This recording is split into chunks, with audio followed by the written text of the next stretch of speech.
Hi, good morning. Great to be here. I hope you're well. Thank you very much for joining us. We're going to be looking at Goodwood today, day 2. My name's Michael Wilding from the Race Advisor. We're going to be going through everything today at Goodwood. Thank you so much for joining me again. It was a great day yesterday. I hope you'll be able to join me yesterday. Now, there's still people coming in, so we're going to get started in a few minutes, but we'll give them a few minutes just to come in and to be able to join us throughout this live session. So yesterday's session ran on a little bit. I apologize for that. I'm going to try and do it a little bit more condensed today so that we can get through it a little bit faster. I'm going to be aiming for that hour again, but it might stretch over a little bit into an hour 15, hour 30. So if you're here, please do say hi, drop a message in the chat, whether you're on Facebook or YouTube. Please, if you're on YouTube, you're going to see a chat screen down the right-hand side of your screen, kind of over here. If you're on Facebook, you can leave a comment just underneath by leaving a comment. That will come up in the chat section. So please do that. Make sure you like this live stream and share it on your social media pages and let other people know that we are currently live going through Goodwood Day 2 analysis. Morning, Carl. Wonderful for you to be able to join us again today. I'm looking forward to digging into today's races to see what we can find out. And obviously, I would love to hear all your opinions, who you're going to be betting on, if you've already got horses that you like the look of, and if so, which they are. Yesterday actually turned out to be not so bad for us. We went through all the races. In 115, we kind of focused on Tomorrow's Dream and Wassayef. Tomorrow's Dream ended up winning with an SP of 11-2. The 145, I went for 5th position, didn't come anywhere. 215, we like the look of Devious Company, who placed, and Battleground we laid. Unfortunately, Battleground won, but Devious Company gave us the place. Devious Company's SP came in at 4-1. The 245, our two strongest, Safe Voyage and Dubai didn't really do very much. But in the 315, Naif Road, with an SP of 20-1, performed like we thought he would, much better than the odds could suggest. Moving on to the 345, we like to claim the nation. Again, ran a nice race, placed at 7-1. 420, Alchemate won the race at 5-4, and finally in the 455, we ended up going with, if you remember, we thought that Tulip was going to have a little bit of an issue with the weight on the ground. That turned out to be true. We ended up going on Asiaf, who placed in that race. So in all, it was a pretty good day, a pretty good outcome. And let's see if we can match that again today, and maybe even improve on it a little bit. That would be the absolute ideal. And while we're doing this, I'm going to be going through some of the tools that we use and how we do it. So if you've got any questions on the tools that I'm using on the Race Advisor, anything like that, please do just jump in and ask away. Morning, Will. Great to have you here. Still a bit gunning out Naif Road yesterday. I know. Carl, morning from YouTube. All hail King Siskin. Okay, absolutely. Right, we're just going to give it a couple more minutes because people are still joining us. Some of those emails with the links in this morning are taking a little bit more time to go out than usual. So we're just going to give people a few more minutes to come in. And then we're going to jump straight into the first race at Goodwood, which is 110. And I'm going to get that race ready. It's a British Stallion Stance EBF Fillies handicap race. It's predicted to be on fast ground. Prize money is 15 grand, just under 16 grand. 1 mile, 1 furlong ground is looking to be good today at Goodwood. And if the weather's where you are is anything like where we are, it's beautiful, it's sunny. I've actually just had to shut some of those curtains to make it a little bit more less bright, so I'm not squinting at you throughout the entire session. If there's anything that you specifically like me to use, any tools that you specifically like me to use while we're going through this analysis, please do let me know. Just drop it in and we can use some of those. Hi, morning, Paul, over on Facebook. Great to see you here this morning. Chris, morning, Facebook as well. Love to see you here. Please don't forget to share this live stream and also to hit the like buttons as well. That would be absolutely wonderful. Or the smiley button, whichever emoticon you prefer, whichever is your favorite.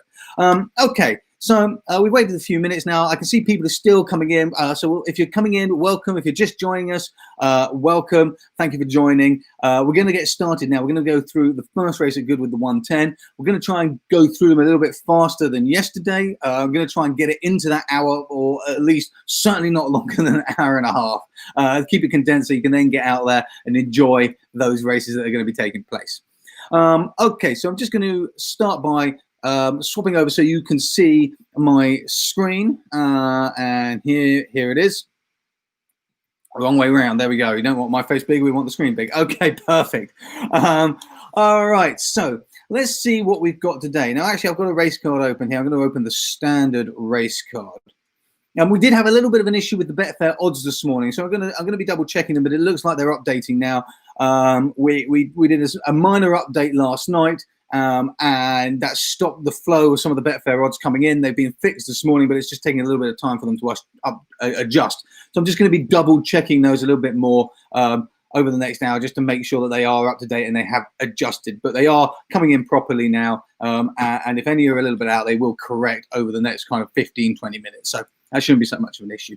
Okay, so this is the first race at Goodwood, the 110 Fillies Handicap. I know Chris is a fan of handicaps, so I'm sure he's already got the horses sorted that he thinks are going to be the strongest. And let's see if I'm going to align with you today, Chris.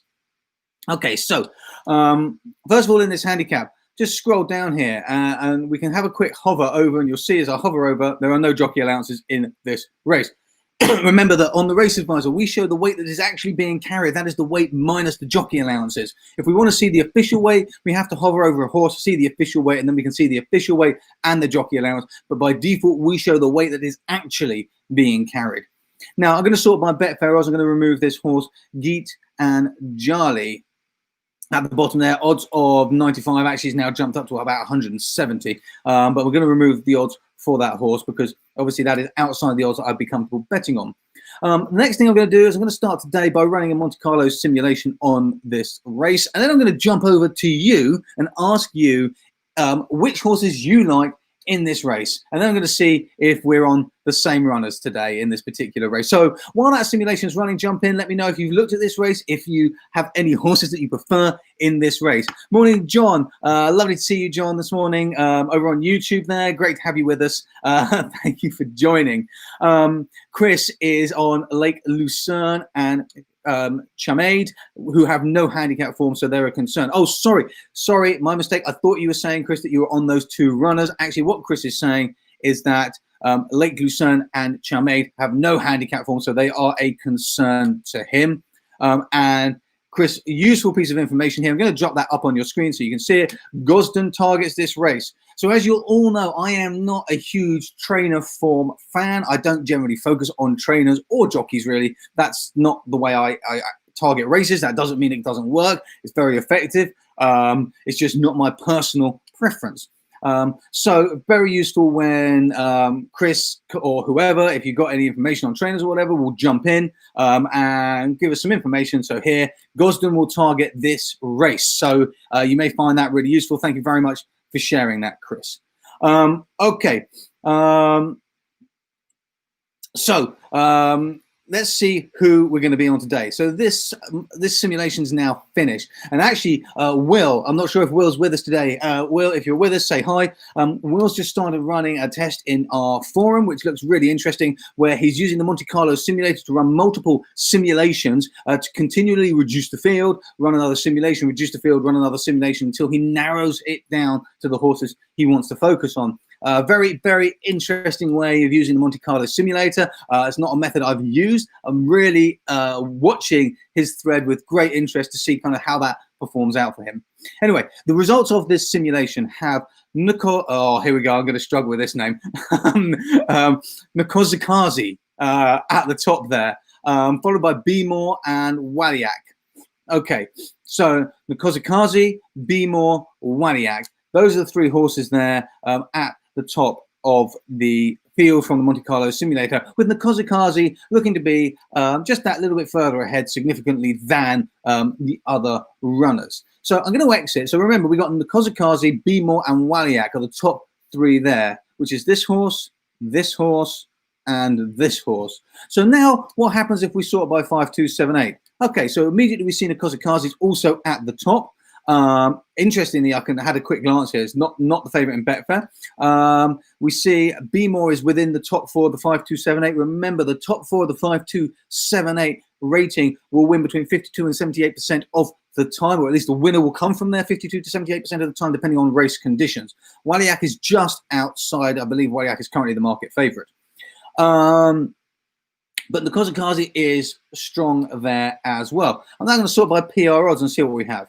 Okay, we've got a total reversal here. Waliak is now sitting at the top, and the Kozakazi be more at the bottom. Immediately we're seeing this huge variation. We got this yesterday on the first race. It's not particularly surprising. We're seeing this big variation. That is always an indicator that the race is going to be competitive. Any number of horses can take it. We can also see that by the spread of odds here as well. But that's okay. We're going to dig in a bit further, see if we can't narrow this down. So let's look at the speed figure. Remember, this is 1 mile, 1 furlong. So speed's going to play a part. It's going to be a balance between speed and stamina. But let's just have a look at the speed figure from the last race, adjusted for today's weight. The Kozakazi looking to be the strongest. Again, Waliak pushed back down towards the bottom. In terms of good races in the last 10 races, all 3 of those are sitting near the top, but Waliak, only 4 out of the last 10 have been good, and the Kozakazi Bmore have had 6. Starting to build up a picture here, and actually the Kozakazi is looking quite nice. Bmore kind of sitting in the middle, Waliak currently sitting in the middle. Nothing else yet has actually particularly jumped out. I'm going to have a look at the Pfp rating. Here we go. And once again, we see Waliak at the top, and significantly at the top here. You see 1511.11. The next best, Bmore at 1508, and then the Kozakazi actually quite significantly lower at 1506. So that is strength for Waliak, although the Pfp rating builds up over a period of time. So that's more of a strength of horse, an ability of horse, but not necessarily how this horse is immediately performing now. But the horse has obviously got significantly more strength than the others. Now, the QMPV, if you see we hover over here, this is a form rating based on the scoring, the finish position of the horse in the last 10 races. And we're expecting to see this to match very closely to our good races in the last 10. And you can see it does. So the Kozakazi is the top, followed by Bmore, and then again followed by Waliak. So again, what we're seeing here is that Waliak looks to be very strong, but possibly the Kozakazi, Bmore have been performing very well over the last 10 races. So that's something that we're going to need to bear in mind. I think we're going to need to want to look in these horses a little bit more in depth. But before we do that, let's just have a quick look at the pace of the race. We're expecting this race to be a fast-paced race. So we know if there's not a dominant leader in these fast-paced races, if it is fast-paced, then the race is most likely to be won by an early presser or a mid-pack horse. If we get a lot of leaders, they tire each other out, and then they get taken over by those early pressers and those mid-pack horses kind of in the last furlong of the race. So with that in mind, we open up the pace scores, and we can see here the total pace. And that's the column I want to focus on, because remember, the running style is a horse's preference of running. It doesn't necessarily mean it's going to be able to do it in this particular race. Now, the first thing I notice is the Kozakazi up here has a total pace score significantly higher than the next best, Charmaid, who Chris has already told us he doesn't like because there is no handicap form for Charmaid. So the Kozakazi has this pace already, which could mean that the Kozakazi, if it can get to the front of this race, could take it if it can lead all the way.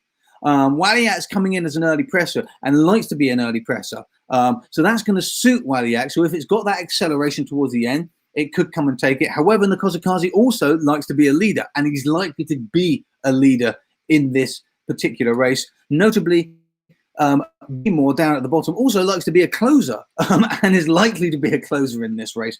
So these 3 horses, from a pace perspective, are likely to be actually in the positions they prefer. And this is quite unusual. We don't often see a lot of the horses in a race being likely to get the pace that they want across the entire field. So that's quite interesting.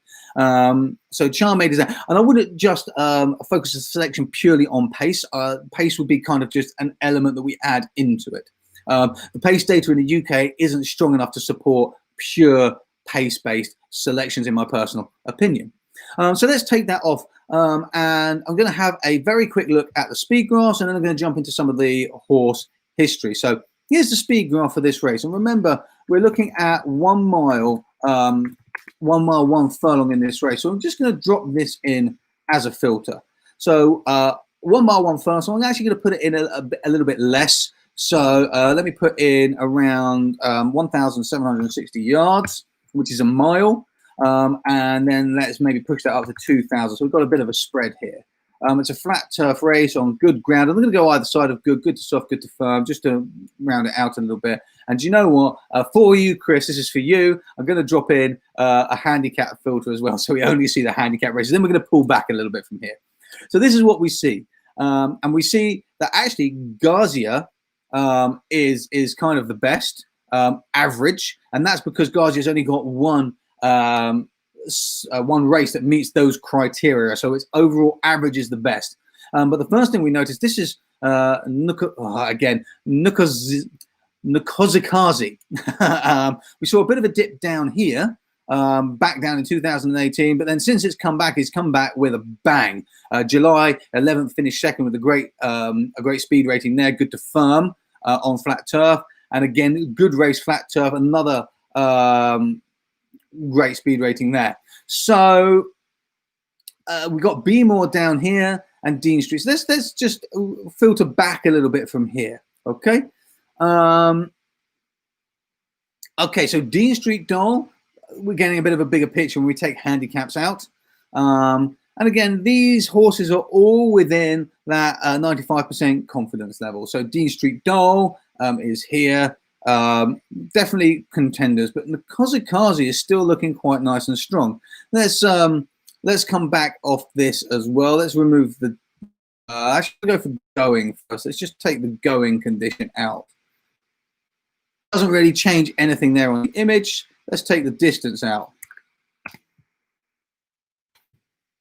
Apply that filter. Now we're going to get some more in here, as we can see. So we take that distance out here, and the Nukozikazi is still looking within kind of at the top range there, jumping up and down there. Geeton Jali also kind of looking quite strong in these races, bouncing up and down here. And then Beemore, Dean Street Doll, all looking not so bad. Waliak is this orange line. So again, nothing huge there. And this best race, that was on soft, that was on good to soft. So we got a couple of races there on soft and on good to soft. So that's also a bit of a concern. Maybe this horse actually prefers slightly softer ground. So having done that, we're going to jump into the horse history a little bit, see what we can find. There we go. And I'm going through this race first of all to kind of warm up, to get into the flow a little bit, and then I'm going to start going through them a little bit faster. So here's the Nukozikazi. Remember, this is a flat race, 1 mile, 1 furlong. The prize money is around £15,000 to £16,000, just under £16,000, and it's officially a Class 2 race. So just having a look down here, we've got a good on good ground, of course. So we've got a flat race here, obviously lower class. It won. That was back on the 18th of June. Coming down, we got a good to firm race here. Flat 13K, sort of similar. Came second by 0.3 lengths. If we have a look at that, kept on well and just got taken out near the finish. Some other flat races we got here on good. Was beaten badly in this particular race in Newmarket. Just weakened over the final furlong. Pardon me. Just had no headway there. A 10K race. But again, this is going back now to 2018. So we're going back a little bit too far. The horse will have matured a lot since then. So everything there is looking pretty strong. Let's have a quick look at Waliak. Okay, Waliak. A flat race at Ascot, obviously 18th of June, did very well. Much higher class, 1 mile, soft ground. Beaten by 1 1/4 lengths. Newmarket, flat race, 5 grand. 7 furlongs again. So all these races are looking strong for Waliak, but all the ground's been a bit slow. So the question here is, will this horse like the slightly faster ground it's going to get today? Quite possibly. Its best races, it's been carrying 8.4 to 9 stone. It's carrying 8.4 today.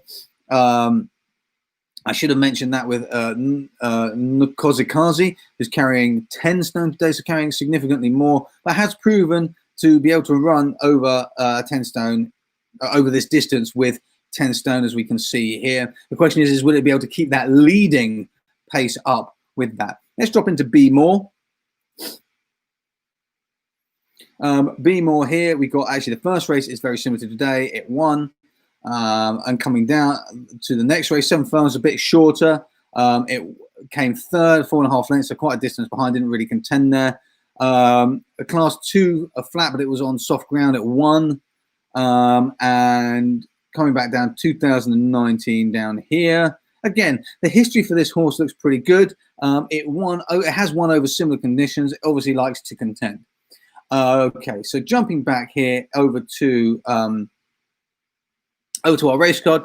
This is giving us essentially the Kozakazi, Waliak, and Be More as our strongest.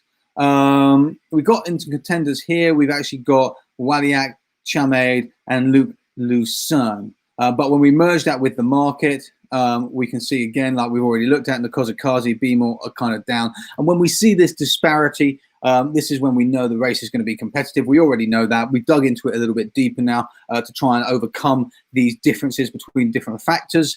And we're kind of to the position that actually all of these horses could contend. I think if Kozakazi can get to the front of the race and contain or continue to have that lead in the race all the way through, then this horse could be a serious threat. However, if it can't, Waliak is likely to come up from behind and take over in the final furlong. So here's the market over on Goodwood. Waliak is still the favourite, 2.46. Be More, second favourite, 5.3. And the Kozakazi is down here, sitting in the middle at 13. So for me, the Kozakazi is massively overpriced. I think it's going to perform a lot better than 13. However, we're in this to try and get winners with the festival betting. So how are we going to structure the bet here? I quite like the Kozakazi. I think the Kozakazi could contend in this race, particularly if it can get that lead. So if we look at the place market, this could be the perfect one, either to go place or to go an 80-20 bet.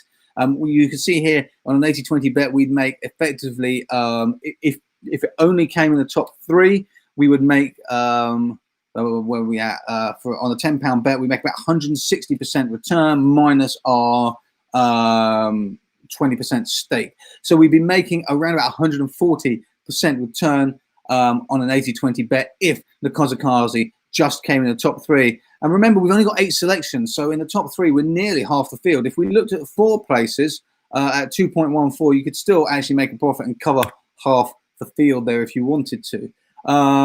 So for me, I think Waliak is probably underpriced. I think the Kozakazi is overpriced, and Be More is definitely going to be a threat in this race. But I think for me, it's going to be in the Kozakazi on an 80-20 bet. So drop into the chat. I'm going to come over quickly to the chat now, see who you're going to be focusing on today.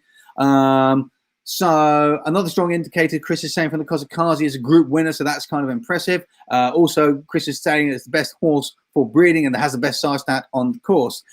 Andy, welcome, Andy, over on Facebook. Thank you for joining us today. Thank you for your message. Thank you very much for that. If you want to receive tips that make you money, it's good stuff from the Race Advisor. Very much appreciate that, Andy. Thank you very much. Hi, Robin. Welcome. Nice to have you here. Rob, great to see you. First timer here on the Race Advisor. Welcome to the Race Advisor. We're very informal. We're kind of like an extended family for who love horse racing. So consider us as your extended horse racing fanatic family, Rob. Great to have you here. Thank you for joining today. Morning, Robin. You haven't looked at the first race, so hopefully we've gone through that now.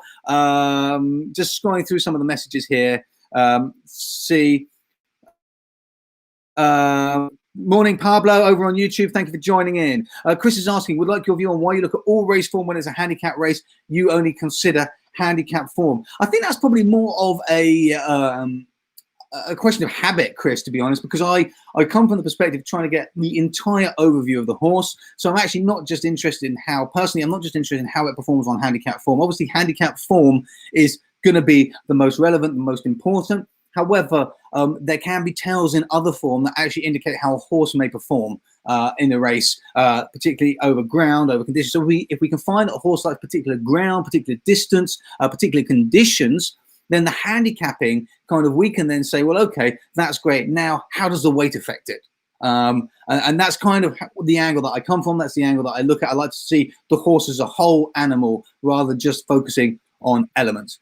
Okay, so I'm actually just going to drop this bet in now here. So I'm going to do my £25 stake on this. I'm going to do £5 on the win. I got odds of 14. I'm going to take the 3-place market here for the 80-20 and just drop in that 20 quid bet there.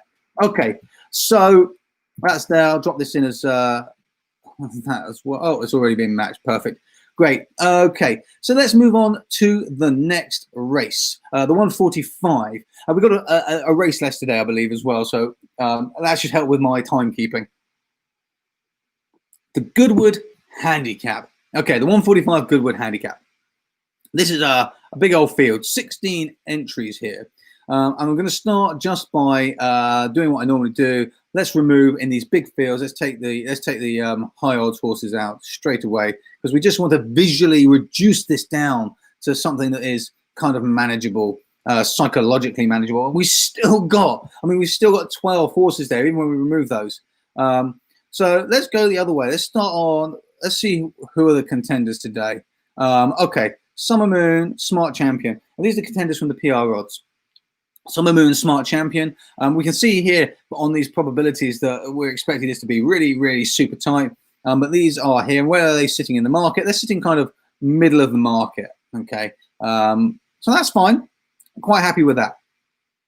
But those are the ones that the PR odds are telling us the best. If we sort by the PR odds, which is, for those of you who don't know what the PR odds are, the PR odds are our tissue line. They're using artificial intelligence. We create a score for every horse. Off that score, we create a probability. Off that probability, we create an odds line. We then mark the horses from that odds line that we think are going to be contenders, are going to be eliminations. And then that is all this information contained here in this overview, which we can get up just by simply clicking on any horse's PR odds.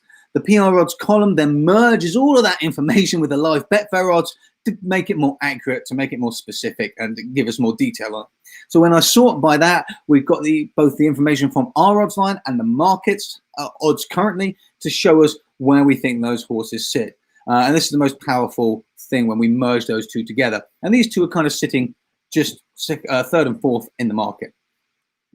In terms of 5, 2, 7, 8, Summer Moon is second there as well, which is really interesting. Day since last good run, you'll notice that actually there's a couple of horses that are going into the hundreds, like Cliff of Dunin and Just Hubert, pardon me. Otherwise, they've all had good races recently. Whew, it's going to be a hard one. The race is being run over 2 miles 4 furlongs, so speed is going to be important, but stamina is going to be more important. And this is going to come back to Chris's question about weight carried. Because obviously, if I scroll down here, I can just see the weight. In fact, if we sort, let's just sort by this column. Here we go. So you can see that the horse carrying the highest weight is the Grand Vizier. Summer Moon is just behind it. Smart Champion sitting in the middle with 8-9. And we come all the way down here to Sign Sensational at 8-1. Okay. But I'm going to come back and look at the weight in a little bit, because first of all, I want to look at the Pfp rating. The Pfp rating, if you are new to the Race Advisor, is a collateral form-based rating. Every horse starts with a score of 1,500 on their first race. After each race, we either add or subtract points to that score based on how it performed in the race, how the other horses performed in the race, and how those horses have performed historically. So we actually look at a kind of around about I'm trying to remember the number now, but I think it's about 100,000 horses for every single horse. It goes back, because we go back layers deep into that to determine how many points we should add. And that's based actually on a chess scoring method that was adapted. I adapted for horse racing a number of years ago. So coming in from here, we can see that Coeur de Lion is by far the strongest. And actually, there's a huge spread here. There's a huge spread from 1526 all the way down to 1500. And because of that spread, I'm going to open a different race card, because I want to see what we're predicting the class of race to be purely based on this factor. Because if I can see what we're predicting the class of race to be purely based on this factor, I can get an idea of whether horses are improving or declining. So you see, I've got this column here now, PFP projected class, Pro CL. And this is telling me that the projected class level of this rate based on that particular rating is 1,506. Okay, and this is interesting, because I've also got the class of race that the horse last raced in when it had a good race. So if we come down here to Coeur de Lion, which is this horse here, let me just highlight that for you. Coeur de Lion here, you can see The last race that this horse, or the last class of race this horse raced in when it had a good race, was 1506. Yet it's got a PFP score of 1526. Why do I want to highlight this to you? I want to highlight this to you because this usually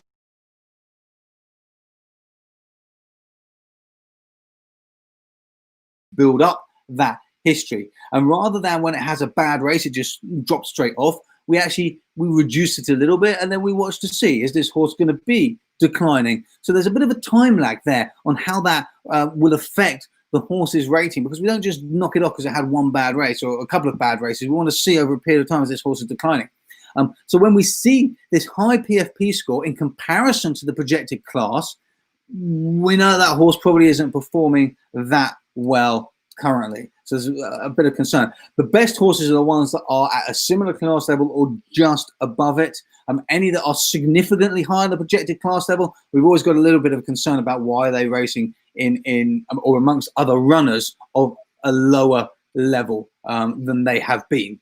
So that information is very handy. So if we sort again now by PFP, knowing it's 1506, we have this kind of this middle bracket here, these horses here, kind of Summer Moon 1508, Rochester House 1505, Cliffs of Deneen 1505, possibly going down to Blue Laureate. Smart Champion, a bit of concern. Smart Champion is going to be jumping up in class, a bit lower, 1503. Going the other way, the Grand Vizier 1510, 1511, possibly Oleg getting to 1513, 15, possibly a little bit higher, bit of concern there. But Coeur de Lion wasn't actually a strong horse. That was highlighted for the point. So with this in mind, Summer Moon's definitely looking as a potential. Smart Champion's looking as a potential. Possibly around those horses, we've got these ones as well that I'm going to highlight here to fill out that field, that more contention-based horses. So I'm going to move along. I'm going to use quite a lot of ratings in this race to see if we can really narrow down what's going to be a super competitive race. And I'm going to come over to the chat in a minute. But and in this race, I'm actually not going to. I'm going to go through this race, and I'm not going to use the Monte Carlo simulation in this race, just to show that you don't have to. I know it's a tool that I enjoy using. It's one that I use a lot. So I'm going to actually go through this race without using it. So the PFP class. So this is a competitive class form specific to the horse. This column down here in the middle. And it has a time decay function. So the more recent the race, the more important it is. So Cliffs of Deneen down here, a bit of a concern. Summer Moon, to be honest, down here, a bit of a concern. Recently, we're seeing Rochester House looking strong, Blue Laureate looking strong, Grand Vizier looking strong, and Smart Champion. The others, a bit of a concern. I'm going to do that with speed as well. Works the same way, but instead of using the PFP, the form factor, we're using speed. Rochester House, another one. Smart Champion, again. Rochester House looking very good from a speed perspective, but remember, speed isn't everything in this race. It's 2 miles, 4 furlongs. Smart Champion, again, another shout there for it. Blue Laureate, Grand Vizier again in the middle. So we're seeing a similar pattern here, a bit of concern. Summer Moon, Cliffs of Deneen. Cliffs of Deneen, I believe, is currently market favourite, but that we'll come back to that in a minute. I'm actually not going to look at projected speed. What I'm going to look at is if we've got any horses with speed over the distance. And over the distance, the average speed, the Grand Vizier is definitely top of that. Pardon me, top of that field over the distance. And if we look at going, we got Oleg, True Destiny. They're not really stood out anywhere before, but again, Smart Champion, Grand Vizier. So now I'm starting to edge a little bit towards Smart Champion, Grand Vizier, Rochester House. Rochester House has been kind of in the middle for both of these. Cliffs of the Noon is coming up a bit. Summer Moon still sitting at the bottom. So I'm just going to unhighlight Summer Moon for the moment, to be honest, because not a huge amount standing out for me there. Now, we've already considered Dayson's last good race, but look at Dayson's last win combined with the horse's win rate. That's these two figures here. Let me move them over a bit so we can see it a bit more clearly. So we've got Dayson's last win, Smart Champion, 150 days since last one, 18% strike rate. Grand Vizier, 407 days since this horse last won, 28%. Cliffs of Deneen, 738 days since this horse last won a race, 20% strike rate. Blue Laureate, 9% strike rate, and again, Rochester House, 18%. So in terms of strike rate, actually Oleg up here is by far the best with 67%, and has actually won a race recently. So I'm just going to highlight that horse because it's been kind of middle to above, and that's just going to bring me to put it back in. This gives me some concerns about Cliffs of Deneen. I'm going to actually take that horse out. And then coming down to Rochester House, Blue Laureate. There's not a huge amount standing up for Blue Laureate, so I'm going to take that out. Rochester House, I'm still going to leave in for the moment. Could be a good place bet because we had a good race recently for all these runners. Okay, finally moving across here. I've got, oh, sorry, I got a bit too far down there. But I've got the PFP LR 1, 2, 3, and 4. These show the points added across each of the last 4 races. And we like to see a steady growth, like we've got here, Oleg, a nice steady growth going from race to race. We've got that here with Smart Champion. Although the last race we saw a drop, and we can see actually here the horse came 9th in the last race, so we've seen this drop there. But otherwise, a good increase, but not as good as Oleg. Coming down here, Grand Vizier kind of flatlining, to be honest, a little bit. So then the question becomes, is that flatline good enough today? And also Rochester House, not great, jumping up, jumping down, bit of unpredictability there. So now with all this information, I'm starting to move away a little bit from Rochester House. I'll probably actually uncheck that. We know the horse can contend, so definitely going to be a threat, but possibly not one to bet on today. The Grand Vizier, Smart Champion, Oleg are now kind of standing out for us. Okay, so those are those 3 horses there that are kind of starting to look strong. Now, I'm just going to jump over to the chat and see who you think is looking strong in this race. So let me just come back up here. See some more people have joined us. Thank you very much. Welcome if you just joined us. Thank you for joining us today. We're on the second race. We're just going through that now. And then we're going to move on through the rest of the races. Please do share this. Hit the share button below, whether you're on YouTube or Facebook, whatever. Please do share it. If you're on YouTube, please do hit the subscribe button. If you're on Facebook, please do hit the follow button and follow us. That would be great. Right, moving on here. Just coming back, scrolling up through your messages. It's great. If you've got a message, if you're on Facebook, leave a comment, please. That comes into the chat. If you're on YouTube, there is a chat box on the right-hand side over here, over this part of your screen. I'm not very good at getting it angled on the video, but it's kind of over here somewhere on your screen, and you can type in there, and that will appear in the chat. So just coming down through some of the questions. Right, Will, hi, welcome, Will, over on Facebook. Thank you for coming. Tessa, with the draw, can Tom Marquand break quick and get the lead? Hang on, let's come back here. Where am I? With the draw, can Tom Marquand, is this the previous race? Yes, I think you were in the previous race. Because I don't remember that horse. Was that in the previous race, Tessa? Come back to me on that. Rochester House is a trainer target from Chris. Okay, that's interesting.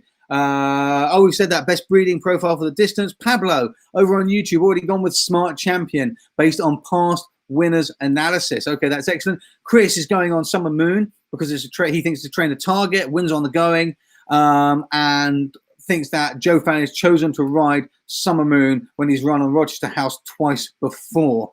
Robin over on YouTube going for Sensational, 4 places, low weight, good PFP score. Darren, True Destiny is the danger to Summer Moon, and Chris thinks that Destiny is lacking the class. So do I think any long price winners today over 20 to 1? Roland over on Facebook. There will almost certainly be long price winners today. Whether I will get them is another thing. I tend to stay at odds of 30 to 29 to 1, 30s or less. So generally speaking, I don't pick out horses that are higher than that because I remove those by default because they don't win often enough for me personally. But that doesn't mean that there will be less runners. Now, there's been a lot of talk about draw. Thank you, Robin. Thank you for that. There's been a lot of talk about draw. So we're just going to go through this race and I'm going to show you how we can add the draw into a race card. So we can sort that. There's been a lot of talk about draw at Goodwood over the last day. So we'll come and look at that. But let's first of all jump over. Let's see how we might want to bet on this race. Okay, so we've got the race up here. And True Destiny, currently favourite, followed by Oleg. Now remember, Oleg, Smart Champion, and the third one was the Grand Vizier. Those are the ones that we were looking at most interested. Rochester House, we thought possibly was a threat, but not so keen on for various reasons. True Destiny, we didn't really hear much about True Destiny, to be honest. It appeared there, but didn't really stand out for very much as we were going through that. So these are the 3 horses that I'm most focused on. How are we going to bet on these horses? Well, we could Dutch them. So let's start with that. We could Dutch all of those, and we walk away with actually a 200% profit if we did that. Now, if you wanted to kind of add in True Destiny as well, if you like to take the market favorite in as well, you could do that and walk away with 100% profit by doing that. Coming over to the place market, it's a 4-place market. And that's the standard place market, a 4-place market. Oleg is 2.42, Smart Champion is 2.62, and the Grand Vizier is 3.55. Again, neither of those are particularly, I mean, they're all reasonable odds. Looking at the 3-place market here, Oleg 2.82, Smart Champion 3.15, and Grand Vizier 4.2. But I'm not sure personally if I'd want to be betting in the 3-place market in this race. I mean, literally any of these horses could take it that we've been talking about. And obviously coming up to the 5-place market, I mean, this drop here on the odds is just too much for me. 1.91, 2.06, 2.8. Grand Vizier actually at 2.8 isn't so bad, but 1.91 on Oleg. So how do we do this? So I think for me, actually the place market is probably going to be the one, and I'm probably going to actually spread my bet. Let's see how this would work. So if we spread our bet over all three, it's going to be roughly, I mean, it's not quite, no, it's not £6. That's very bad mathematics. It's going to be about £8 a horse, roughly, if you're doing a £25 stake. And we can see here, if we're doing a £25 stake, then actually we're going to need 2 of those horses to place, unless it was the Grand Vizier. We're going to need 2 of those horses to come in the top 4 to get our stake back and make a small profit. And that's never my personal favorite. So you see, I'm not particularly comfortable with that. I could do a 80-20 bets here, and again, if we did 80-20 bets, you're going to see something very similar. Again, actually, each of these is going to be 8, but if we're doing that, we're betting £75. Sorry, that would be £30 effectively. So again, we're actually going to need at least 2 horses to place to break even. We're only going to make a profit if one of them wins. So again, that's not a very good structure for a bet. If we come over to the win market, it might be best in this particular race to just go for the Dutch on those 3 and make that profit. You could actually, even on this race, I would imagine, you could Dutch pretty much half the field like this, all of those low odds horses, and almost certainly get, I can't quite get all the way down with a £2 stake. Let's see what we would do if it was a £50 stake. There you go. For a £50 stake, you can actually Dutch all of those. And just to show you how Dutching works, for £50, you still walk away if one of those top, however many it is, horses won. You'd still walk away with nearly an £8 profit after commission. And just to put that in perspective, that's a 16% return on a bet. So while the numbers may not look huge, the return is actually really, really big. 16% is still a very, very big return to cover that many horses in the field. So for me, I actually would probably go for the Dutch bet here across these 3 horses, or I would skip this race. This is definitely going to be super competitive.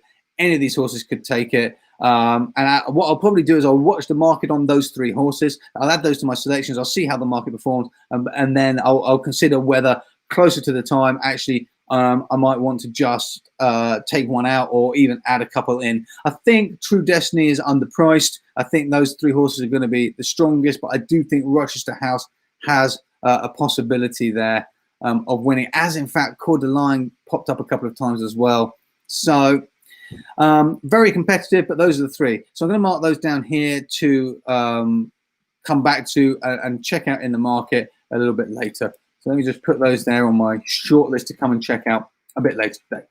Okay, right, we're going to move. Sorry, I just put those onto my short list over here. I realized I hadn't swapped the screen back, but we're going to move on to the 2:15 as time is pressing on us. So the 2:15.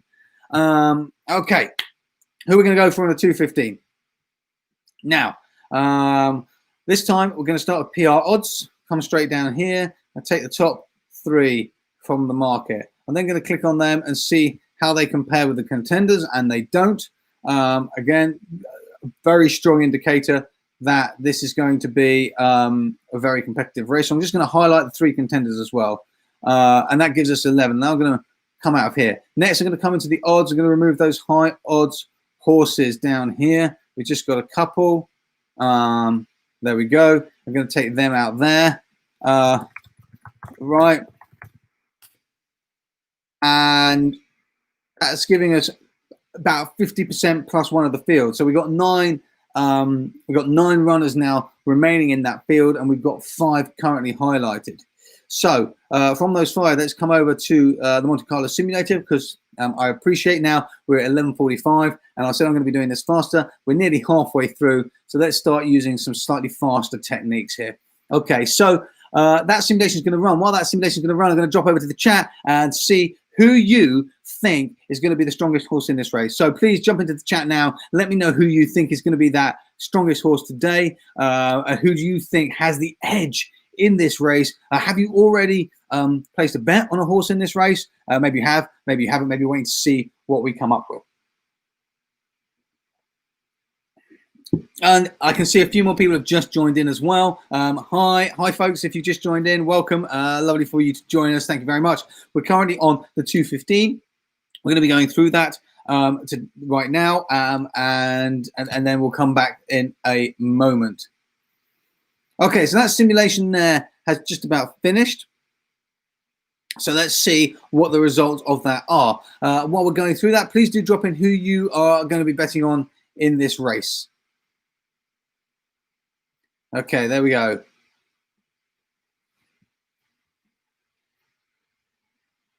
Right, so I'm going to exit out of here. And then I'm going to come back in and sort by horse. Okay, so we've got, actually, interestingly, we've got Cozone right at the bottom here. So that's the first thing. So I'm going to knock Cozone off immediately. And I'm going to leave the rest in because we're all looking pretty good. And the star above is also there as well. So let's see where a star above is here. So I'm going to knock off Cozone, remember, and a star above is right down here. But I'm going to put that in. Let me highlight this as well by probability. So I'm not getting much from the star of love, but we're there. We've got this short list now of these horses. So how does that look compared to the market? Wonderful. We've managed to pick the 5 horses that are the 5 favourites currently in the market. So how are we going to narrow this down is going to be the question. And I'm going to narrow it down using the speed graphs. Okay, so this race, 1 mile, 3 furlong race, prize money just under 19,000, class 2 race, 11 runners. So this is what it looks like. Okay, so let's start by dropping in the flat filter, the good ground condition, and then we also want to add in distance as well. So that's going to be about 2,300 roughly. So I'm going to drop this down to distance of 2,000, say 100 yards, about 2,500 yards. Now let's just apply that filter there and see what we've got. And then I'm going to work backwards on this speed graph. I'm going to remove a filter at a time to try and get a picture of the horse. So the first thing I see under the specific consistence is Cozone isn't looking great. We've got these runners up here in Cypher, Sarvan, Winner Clock, and Galente's all looking good. And also up here as well, we've got Mambo Knights. Okay, not much down here for damage control. So I'm literally just going for this on the visual. How can we see this? So I'm going to take out some of these ground conditions and apply that filter there to see what we've got now. Again, we've still got Mambo Knights up there. Sarvan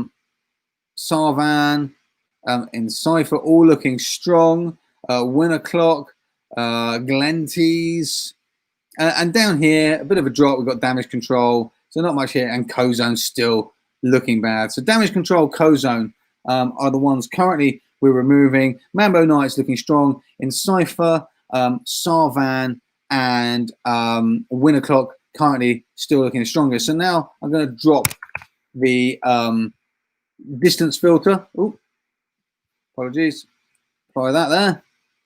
Right. Okay. So now I've dropped the distance filter. We start to get more coming in. So let's zoom in and see what we've got in the last, in kind of like the most recent races. They've all had some decent recent races. This is going to be Cozone, still way down here. So there's nothing for me for Cozone. And actually, I'm going to remove. Oh, we already removed Cozone, so that's fine. Right, coming up here, it's going to be much of a muchness. It's going to be competitive. So let's take the ones that we don't like out first. So that Sound of Cannons wasn't selected anyway. Damage Control wasn't selected anyway. A Star Above, I don't think was selected anyway either. Yes, a Star Above was selected. I'm going to remove a Star Above. Then these horses here, Sarvan, Mambo Knights, Encipher, Glentees, and Carlos Felix, they are all looking very possible strong horses, contenders in this race. Carlos Felix, to be fair, though, has only just dropped in when we removed distance conditions. So I can probably, depending on the odds, I can probably get rid of Carlos Felix as well. But certainly a potential threat. So that leaves us essentially 4 horses, and I've just highlighted them over here. These 4 horses here. Okay, so if you are still there, please do let me know who you like in this particular race. And I am just going to jump over now into the Betfair Market, and we can see what we've got going on there. So let's jump over into Betfair. Here we go in Betfair. Bear with me 1 second. Okay. So here's the Betfair Market. Right, we can see here the Betfair Market, and this is what we've got now. Who are we going to go for in this particular market? Sorry, I just got sent a message there. It distracted me for a second. That's from one of our team, just making sure everything was still working fine technically. If everything's still working fine technically for you, please do just give me a thumbs up or just send me a quick message saying, yes, it's all working fine. That's cool. Keep going. So just drop that in there and confirm that with me. But, okay, so we got the market open here. It's a 2:15. Winner clock, Carlos Felix, Glentees. We've taken out a Star Above, Mambo Knights. These are our 4 horses that we like. How are we going to bet on 4 horses in a race? There's actually very few ways we can bet on this many horses in a race. We're going to have to Dutch them. So we do that by simply Dutching in Betfair like that. We can make a £17 return. A Star Above we took out because the performance has been dropping. Doesn't mean this horse can't perform.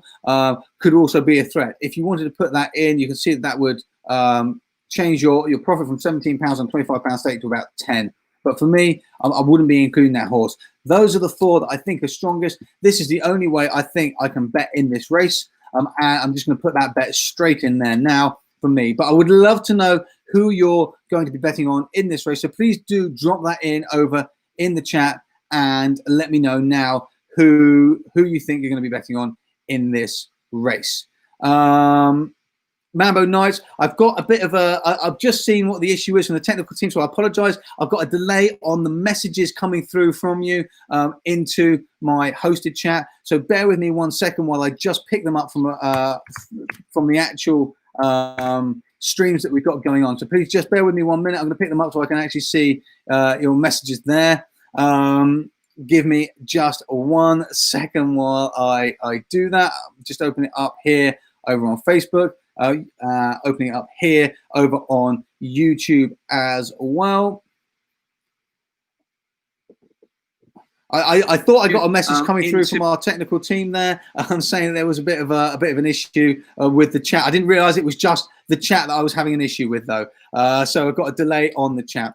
And in fact, I'm just going to type a quick message in. I've just been told type a quick message in here to kickstart the chat again. So I've just typed a quick message in. Hopefully that will come through. It will kickstart our chats. In the meantime, I've apologise. I've got a delay on the messages coming through from you. Bear with me. Something's playing. Delay on the chat. And in fact, I'm just going to type a quick message in. I've just been told. There we go. I've just muted that as well. Okay, so I've got the chats open there now. I've tried to kickstart that. Okay, I'm just coming back through the chat, so bear with me. Let's go through and see who you think. So coming down here, the Grand Vizier shows best form. Sorry, this is Tessa over on YouTube. The Grand Vizier shows the best form,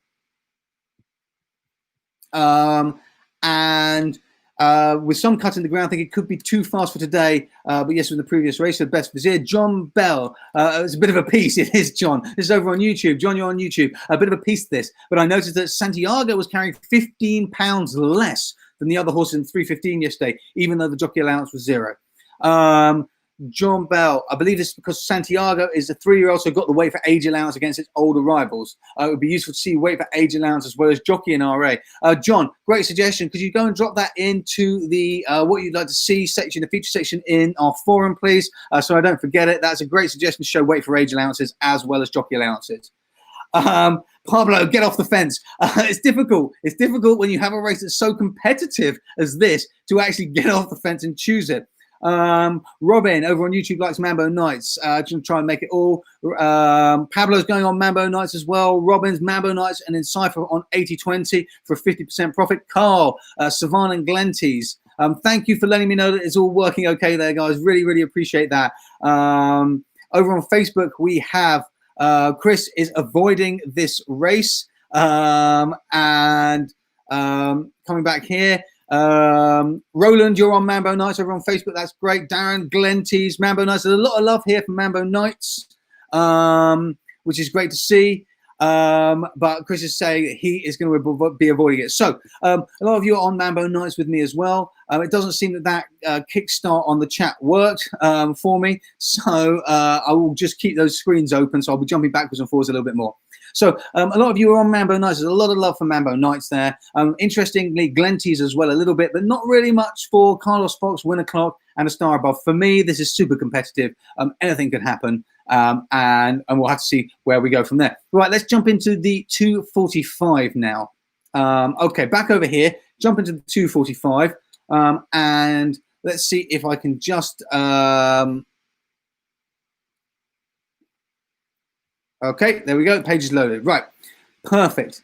Okay, so over here on the 245, the Molecomb Stakes, 22 grand prize money.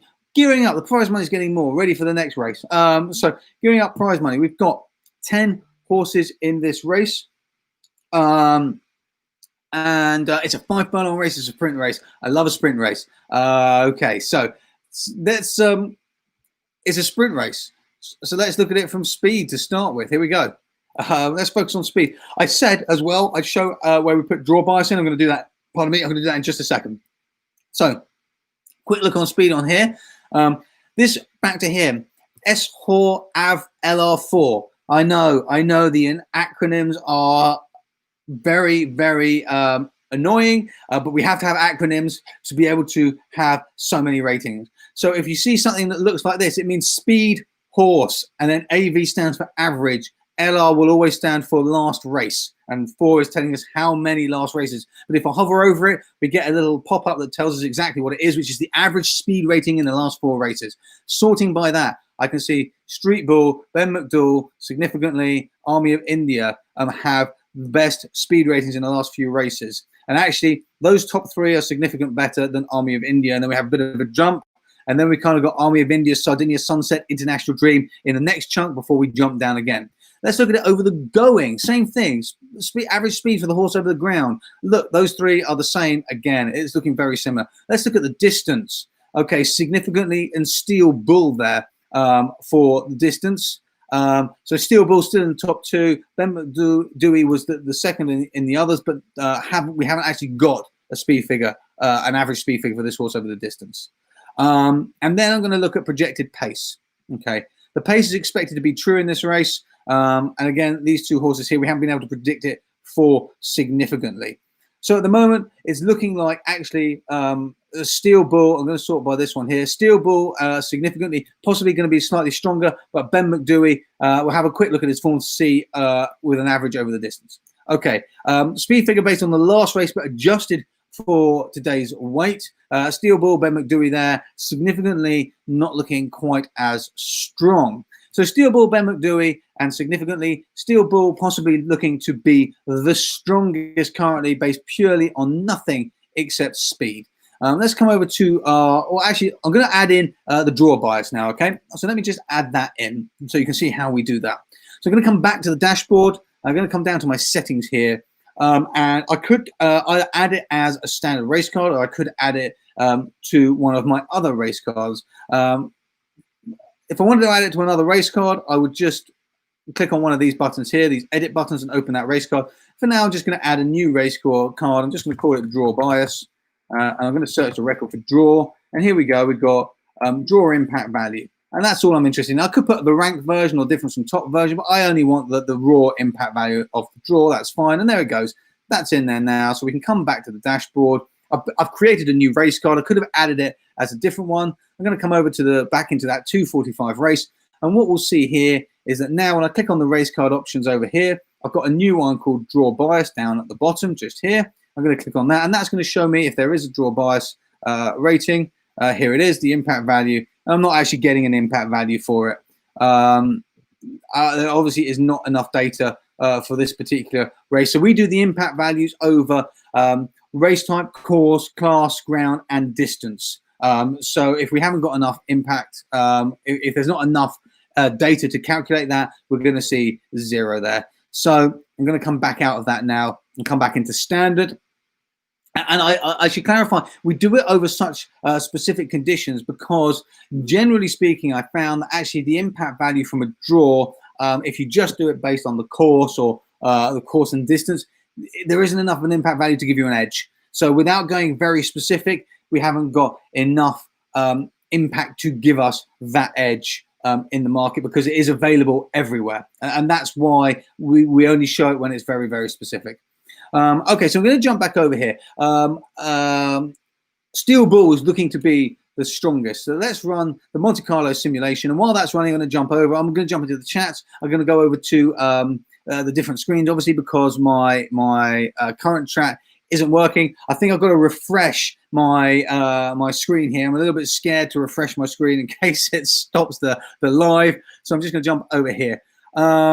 Knights only has one form to go off. Yes, so Chris is saying over on YouTube, Chris, thank you. He's saying that Knights only has one form to go off here. And most of these horses don't actually have much form to go off. So coming over onto YouTube, who are we going to be betting on this? Mambo Knights, David. You're on Mambo Knights. Pablo. You're getting splinters yourself over most of these races, I know. But that's what makes festival betting so much fun. Carl over on YouTube is on Steel Bull. Looked serious on debut. Robin's going for significantly for 2 places.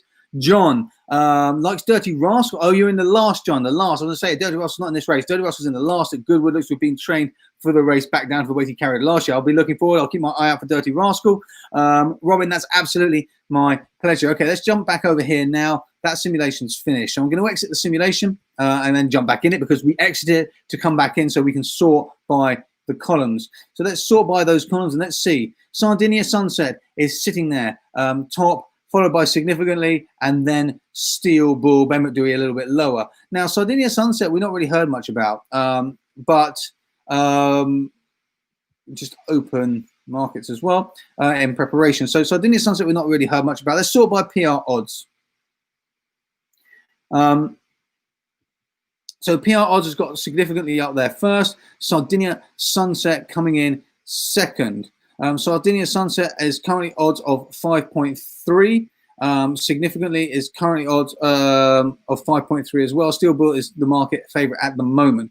I'm just saying that because these odds haven't refreshed yet. As I mentioned earlier, we're having some issue on the Betfair odds this morning. They are being updated. The developers working on that at the moment, and they will start updating again regularly. So I'm just double checking them over on Betfair. So Sardinia Sunset is still co-joint second favorite at the moment. These odds would have been available earlier this morning. So let's just have a quick look here. 5, 2, 7, 8. None of these horses are in the top for that. Ben McDewey and significantly are contenders. We can see them highlighted here, along with Chief Little Hawk. Steel Bull isn't. As you can see, most of these horses don't have very much form to go on. Moving over Dayson's last good race, we can see with a quick scroll down, they have all had a good race recently. We've already looked at speed, so we don't need to look at speed here. The Pfp rating, so let's have a quick look at the previous form. And again, that puts Sardinia Sunset at the top, followed by significantly, then Ben McDewey and Steel Bull, sitting down there. So for me, at the moment, Sardinia Sunset, I still like Steel Bull. Let's open some of these horses' forms and have a very quick look at their form. Okay, here we go. So I'm going to start here with Steel Bull. And just as a reminder, this race, obviously flat turf, class 1, good 5 furlongs, we're in a sprint. I'm putting more weight on speed than anything else because it's a 5 furlong race. I should also say that in this race, let me just jump back actually before we go into the form of the horses quickly. Just jump back. We've got, this is what the forms are looking like. Ben McDewey is kind of looking to be early pressers, kind of mid-pack. Steel Bull, significantly kind of looking to be closers. Army of India and Deliver the Dream, possibly going to be up there at the front, setting that pace with Sardinia Sunset, Ben McDewey just behind. Okay, jumping back over to horses form. Steel Bull, 1 race, 22nd of July, Nas on the flat. 14 grand, 5 furlongs, good, won by 2.5 lengths. That's a very, very strong race. Ben McDewey, here we go. Hamilton, 16th of July, on the flat. Lower class race, won by 1.25 lengths, 5 furlongs, but a much lower class race than the one that Steel Bull won in. Coming up here to significantly had a few more races than the others. The 5 furlongs are as good as the 6 furlongs. Grounds shouldn't be an issue. Came second in both, but only by a short distance. A rising class. So looking good, but not quite as strong. We saw that also at the beginning on the speed grass. And let's just have a quick look at Sardinia Sunset as well. Here, Sardinia Sunset. So we got a 13K race on the 9th of July. Came first by 1 furlong, was over good to soft. But only back on the 20th of June, Ascot in a higher class racing today on good ground was beaten 4.5 lengths. So Sardinia Sunset is definitely going to be a threat here, and we can see that immediately just by looking at that horse's past races. So who do I want to go to? I still like Steel Bull. Let's have a look over on the Betfair Market and see what we've got showing over here.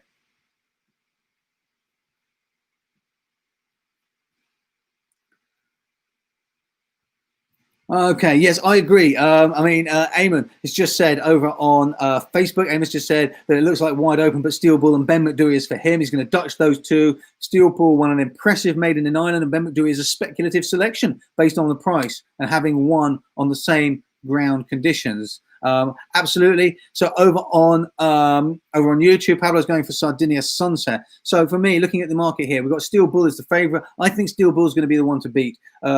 Significantly, it's definitely a threat, but possibly actually not as much of a threat. I think Ben McDewey has probably got some to make up. We saw that both in the speed grass. We saw that also in its form in the races it's been in. So those odds are probably about right. But I think it could be in there as a threat. Sardinia Sunset, significantly also there. But for me, it's going to be Steel Bull. But the race is open. So how are we going to do this? I'm probably going to do an 80-20 if I can cover it. So if I did a £10 bet, for example, and Steel Bull only placed in the top 3, we would make our £5.80 there, minus the £2, and that would give us a £3 profit. So to a £10 bet, you'd be making a 30% profit. So I'm going to go with that in this particular race. So I'm going to place that 20 quid there on Steel Bull. I'm going to come back to the win market. I'm going to put a fiver over here as well. So just so you can see what that means, for £25 stake, if Steel Bull was to win, we'd make nearly £14 on the win market. We'd make nearly £15 on the place market for around about a £30 profit. If Steel Bull was to just place, we'd be walking away with about a £15 profit minus the £5 on the win. So around about a £10 profit to the £25 stake. So around about 60%. So all in all, a nice return on that there. That's how I am going to go and bet on that particular race. Thank you for sharing with me who you're betting on that race, and let's move on to the next race, see who we can find. Night on Earth. Dave is going for Night on Earth over on YouTube. I'd love to know why you like Night on Earth, David. Please do let me know. I can see a few more people have joined us as well. Welcome. Thank you for joining us. We're now coming into the main feature race of the day, the 5th race, and then we're going to do this race, then we're going to fly through the next 2. I'm going to aim to be finished by 12:30 so you can get on and enjoy the day's racing. But please do let me know, David, please do let me know why, what it is you like particularly about Night on Earth. I would absolutely love to hear from you and love to know what that is and what you like there. Okay, so let's move over to the feature race of the day. It is the Qatar Sussex Stakes, 155, well, 156 really, £156,000 prize money available. A 1 mile race. And we've only got 7 entries in this race. Notice up here, VDW place is showing for 92% in this particular race. So let's go with this. Let's do this slightly differently. Again, I like to try and show different ways we can attack a race, different angles, different things we can look at. So this time I'm going to start from VDW, 92% place. That is based on the VDW score. So historically in similar races, and the similar races aren't just like Sussex Stakes races. Similar races are based on course, race type, class, going, distance, and also a number of runners as well and prize money. So that's what we that's how we create similar races, and they're based at one of the top 4 scoring horses over here. VDW score. VDW, if you're not sure what VDW stands for, is Van der Waal. Van der Waal came up with a form of rating horses a long time ago using a form score, you can see down here, and an ability score down here. Ours are not the traditional methods for calculating. We have updated them, we've upgraded them, we have adjusted them slightly. But the form score, the ability score, these we then combine together ourselves on RA to create a VDW total score you can see here. This VDW total score aligns with the race scores up here, which are telling us that one of the top 4 of those horses in similar races in the past have won 92% or have placed 92% of the time and won 69% of the time. That's what that tells us. I'm just going to highlight those. The VDW odds column, the Van der Waal odds column. This actually, let me unhighlight those for a second. Sorry. This shows us the horses based on that VDW score combined with the market odds. Which ones based purely on Van der Waal are likely to have an edge in the market or value within the market. So that's what that shows us there. So I'm just going to highlight these 4 horses first of all, and then get rid of that. So for placing purposes, there's a high chance one of these horses are going to place, a very high chance. Then this is a 1 mile race. So let's just have a look where we have here. If we sort by 5, 2, 7, 8, we can see the top 3 are Mahatha, Circus Maxima, and Camiko. Okay. So those are our top 3, 5, 2, 7, 8 horses. That gives them a little bit more weight, a little bit more importance. Siskin down here obviously has a phenomenal record of wins and is currently market favorite just ahead of Mahatha currently. They've all had a good race recently. In terms of the rank for speed figure, Wichita's at the top, followed by Circus Maximus, Mahatha, Siskin, and then Camiko a little bit further down. And I saw on Instagram today, Camiko getting ready to go out over to Goodwood for this race. A good race in the last 10. Circus Maximus at the top. Wichita keeps dropping in here. Mahatha, Siskin, Camiko again, kind of coming in near the bottom. Average competitive class over here, that way. Circus Maximus at the top. Actually, Vatican City has dropped in, and then it's a similar. We're starting to see a similar pattern here. Wichita, Mahatha, Siskin, Camiko at the bottom.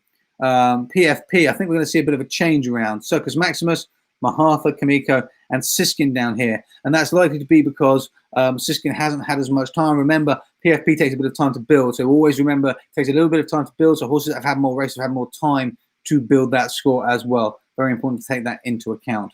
The PR odds is putting Siskin right there at the top, followed by Mahatha, Camiko, Circus Maximus. So what we're seeing is that basically this is going to be, as we would expect, an absolutely epic race that's going to be run today. It's going to be one to watch. In our raw probabilities over here, we've got Mahatha at the top, followed by Siskin, and a bit of a jump down to Camiko. Circus Maximus is kind of dropping in down a little bit lower there. And that's just worth bearing in mind. When we sort by the PR odds, Circus Maximus is also there. So that's in a similar position. It's a little bit lower. So we're actually putting Mahatha slightly higher than the market. The market's putting Siskin slightly higher than Mahatha. Currently, of course, that could change as we get closer to race time. So what are we going to do on this race? Who are we going to go for? Well, at the moment, it's looking like it's going to be unexpectedly between Siskin and Mahatha. Camiko definitely has a choice. Circus Maximus possibly dropping in there further on, which to like have place possibilities. I am going to have a look at the pace in this race. Expected to be fast. We've seen that already a few times today. Let's drop up the pace scores here. Circus Maximus is likely to get the lead, Wichita just behind. Now, those two actually aren't that far. Circus Maximus likes to lead, so it's possible that horse might not actually be able to drive all the way home, particularly with the quality of horses running. These other three horses are kind of all going to be mid-pack, Mahatha, Siskin, Camiko, so they're possibly going to be the threat that we are going to get in this race. So we're expecting possibly Circus Maximus, Wichita to be leading initially, Mahatha, Siskin, Camiko sitting just behind, ready to make all. Wichita might be able to hold on for that place, possibly as a threat there as well. But that's a very interesting one to look at. I'm going to do I'm going to go full bells and whistles on this race. So let's do the Monte Carlo simulation here. And I'm going to do something else. I'm going to actually do the Monte Carlo simulation twice for this race. And while that's running, I'm going to come over. I'm going to jump in. Please do let me know who you like in this race. Why do you like them? If you've just joined us, welcome. Thank you very much. Please do give us a thumbs up. Please do drop a message on Facebook in the comment section. Share it on YouTube. Please do share. Subscribe to the page or follow on Facebook or wherever you're watching if you aren't currently. And do please share this with everyone else. So jumping over to see who you like. We've got here Robin's going on Siskin. David likes Kodiak over 5 furlongs. That was in the previous race. John is on Circus Maximus because it's never let you down. Oh, well, I hope today isn't a day, John, that Circus Maximus lets you down. Okay, over on Facebook, William is on Siskin first, Circus Maximus second for the forecast. Okay, going for the forecast there. That's very interesting to see. Interesting to see that so far nobody has said they like Mahatha. I like Mahatha. What is it that you're not liking about it? I think Mahatha is definitely going to be a threat here and a potential contender in this race. Okay, so that simulation's finished. So drop in why. Why, if you haven't said that you aren't going to be following Mahatha, I'd love to know why. Please do let me know why, what it is you don't like about that horse. That horse strong. Also, I'm quite surprised seen that one yet. Camiko is up there amongst your favorite for this particular race. So I'm very surprised to see that as well. So I've done that simulation. I'm going to drop back in here. I'm going to do another one as well, and then I'm going to jump over to the market. Okay, so the simulation here is putting Circus Maximus at the top, just ahead of Siskin, just ahead of Mahatha, Wichita, Camiko. So looking competitive with Circus Maximus and Siskin being at the top there. Okay, I'm going to exit that. That's quite interesting. Now I'm going to drop into my overview race card. Here's my overview race card. I'm going to run a simulation again because the Monte Carlo simulation works on the ratings that are available on each race card you use. So actually, if you want to get a more global picture of it, you can run the simulation multiple times using different race cards. If you wanted to run it a bit quicker, you could run it doing less simulations. 1,000 is the default, it's the minimum that I recommend, but you can, if you're really short of time, push it down a little bit if you want to. So I'm going to jump over here and see what happens in a different race card. Darren is going for Camiko. Excellent. There is someone going for Camiko. Darren, I think Camiko's definitely got a threat here. John is on Wichita. For me, Wichita's a place. You're going on that for a win, a place, an 80-20. John, please let me know. Eamon's on Mahatha. Oh, no, Eamon, you don't like Mahatha because it was beaten 5 lengths by Circus Maximus. Okay, well, I haven't looked in the history, but that's a good reason. Coming over here, Pablo. Mahatha definitely for Pablo. Siskin for Carl because there's enough races to keep him in Ireland and he will lose Colin's self-isolation. So there's a lot of reasons not to send him over there. Okay, that's interesting as well. Carl, thank you very much. Coming back over to that simulation there. That's finished. Let's see. Shall we jump into the horses form briefly? It's going to take a little bit more time up and might mean that we're pushing to about 20-1, 10 minutes past that half-past mark that I was trying to get to. So drop a message in if you'd like me to push into these horses' history a little bit. Again, we're seeing Circus Maximus, Siskin, Camiko came out a little bit ahead of Mahatha this time, but all, along with Wichita, all kind of a very possible threat on that card. And I'm going to do one more. Circus Maximus, Siskin repeatedly sitting at the top there. I'm going to do one more. I'm going to do just on the speed. Okay, I'm just going to go on speed here. Nothing else. And let's run this speed. There we go. We're going to run that speed. This is going to go a little bit faster because there's fewer ratings. So we're going to run that there. Do you want me to jump into that form? Do let me know now, and I will jump into it if we can. Eamon, at Ascot, trouble in running, so not sure how much he was affected. We can see that if we jump into the speed. David saying, yes, please do jump into the speed over on YouTube. Okay, I'll tell you what, we'll jump in. Sorry, do jump into the form, not the speed. Do jump into the form a little bit. Okay, so let's jump into the form a little bit. This is obviously the feature race today, so we'll jump into the form for the next couple of minutes. Let's say 3 to 5 minutes, we're going to jump into the form and decide how I'm going to bet on it, or how we're going to bet on it if you're following me. And then we're going to go through the other races, about 5 minutes. The last 2 races we'll look at about 5 minutes per race. Okay, so that simulation is just finishing up there now. And let's see what we get. So we exit the simulation because the simulation takes place in its own kind of window. So we have to exit it and come back in to sort the horses. Okay, this time we've got, this is just speed, remember. We've got Siskin, Wichita, Circus Maximus, Mahatha, Camiko. Okay, so for me, this is putting Siskin, Circus Maximus probably at the top, and then Mahatha, Camiko kind of together underneath. Wichita, I still think possible, but probably going to be place chances for me rather than win chances. Okay, so now we're going to jump into the horses' forms for a little bit. So let's start over here with Circus Maximus. Okay, so we got Circus Maximus here. And coming back here, we can see one at Ascot, 16th of June. And this is going to be the race that I think Eamon, was focusing on, where Circus Maximus beat Mahatha by a fair distance. So we got this race here. We can see carrying 9 stone. Now remember, today this horse is carrying 9.8. So it's carrying 8 pounds more today than in this race. And the ground there was good. Soft today, the ground's good. So the 8 pounds might make that little bit of difference for this runner today. Only won by 0.2 of a length. Remember, it wasn't kind of miles ahead, but and was in a similar race. So over the same distance. So the ground might help speed it up a bit, but it is carrying significantly more than in that race. Beaten over here by a long distance at York last year, but in a much higher class race and over 2 furlongs longer. So coming back down to the last 1 mile race, carrying 9. Sorry, I was just saying thank you. I just got bought a cup of tea, which is lovely.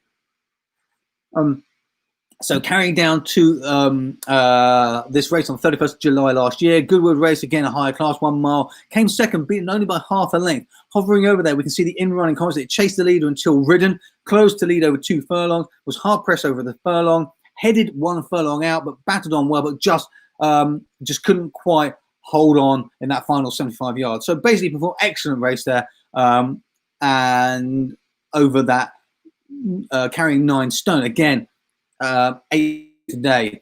Coming on, we can see this similar race afterwards. Again, 1 at Ascot, higher class. So definitely Circus Maximus is going to be a threat. A little bit of concern possibly over that extra 8 pounds today. Let's come down now to Mahatha.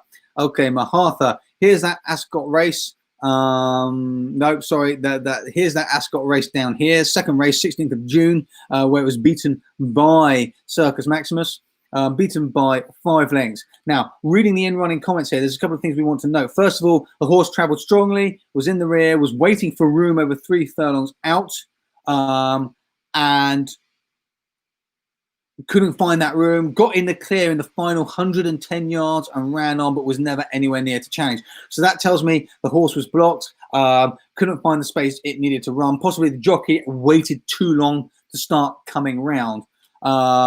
And hopefully won't make that mistake today. It's the same jockey, so hopefully the jockey won't make that mistake today. Carried 9 stone in that race, carrying 9.8 today. So the comparative between Mahatha and Circus Maximus in terms of weight is going to be very similar, but definitely got blocked there today. But I would agree, probably Circus Maximus was going to be the better one there. Had this race at Ascot, 34k race, so lower quality, won by a country mile. There, absolutely no problem. Was impressive in that race. Coming back here, we got a heavy race here, soft, good to soft. So there's not much else on similar ground. The good to soft is probably the best that we've got. Nearly a mile, 7 furlongs on the flat, 23 grade, lower quality race, and again won well and won comfortably in that race. So Mahatha definitely looks to be a threat. You're right. Circus Maximus is probably going to be more of the threat in this race. Mahatha's going to have to beat it. Whether they can both compete with that extra £8 is going to be the question here. Siskin, we've got similar races here at Curragh on the flat. Good to firm, good, and won nicely at this. The second race here back on the 9th of August last year, however, was a shorter distance, was 6 furlongs. I didn't win by quite so much. Has won every single race so far that it's been in. Carrying a couple of pounds less today. It was 9 pounds, 9 stone 3, 9 stone 2 in those races, carrying 9 stone in this race. So not going to make a huge impact, but it's only carrying 9 stone. The other two we've talked about so far carrying 9.8. That impact could be significant, particularly when this horse won at 145k and 155k race over very similar conditions. So Siskin is definitely going to be up there as one of those threats. And then finally, we've got Camiko to have a look at as well. Camiko